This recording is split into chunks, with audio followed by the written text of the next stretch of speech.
So in this particular video, we are going to talk about open and close tags. Now, this is the basic fundamentals so that once you understand this, it's going to make more sense when you see the code itself. So basically, in order to create an HTML document, it always has to have HTML with brackets surrounding it, and then a close tag, which looks like the open tag, except for you have a slash right before the words that are inside of the bracket. As long as you understand this is an open tag and this is a closed tag, then all the tags that you're going to see in the codes and the syntax and the language, they all have an open tag and a closed tag, with exception to the break tag. So I'll show you that in just a minute.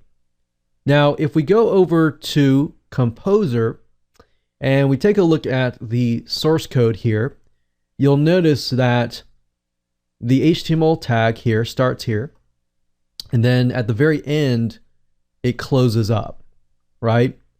And then of course, the head tag has what we call an open tag right here. It opens it up, and then you have to close the head right here. So same with the title tag. The title tag, this is opening the title.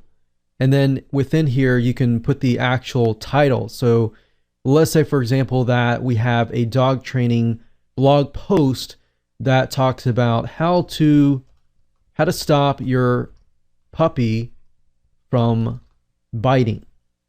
So you know how you go to Google and you see the titles for each website, and then of course you see a description?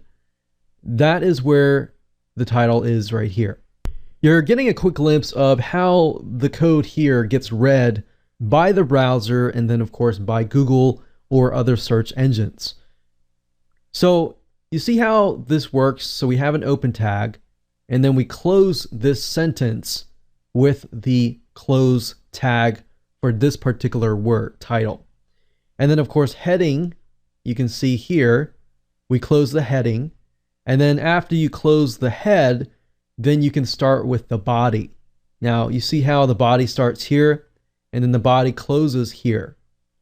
So everything else that's actually inside of your landing page is going to be inside of the body. Now notice that the break tag does not have an open and close tag. The break tag can essentially stand alone. So you're going to have some words that are standalone that don't need an open and close. But if we go to the normal view, and let's say, for example, that we want to center align a word, so we'll do word, we will center align that. Now if I go to source, you can see that a div tag is being used to center align that word, and the div tag gets closed. Now, don't worry about the div tag or all these other tags. I'm trying to explain the concept that in most cases, something has to be opened and closed, right? So you can have all sorts of words and then you close it down.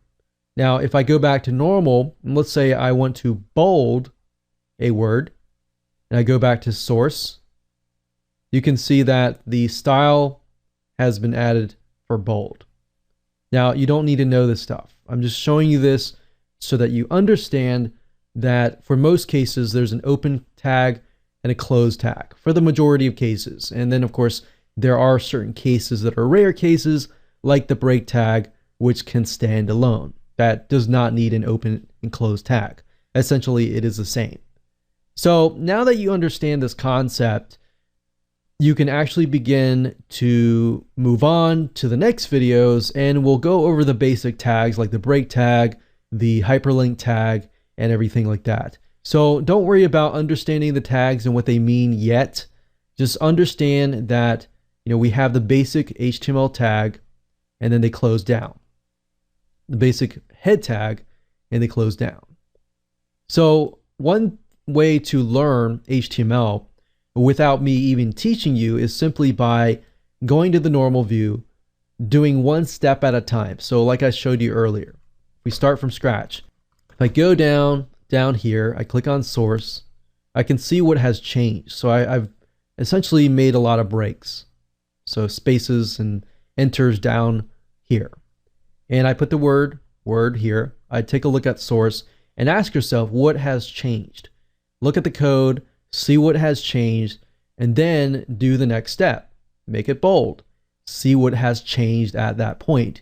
So that's another good way to learn HTML from scratch, by actually doing something to it that you want it to do, whether changing the color, making it bigger, changing the heading.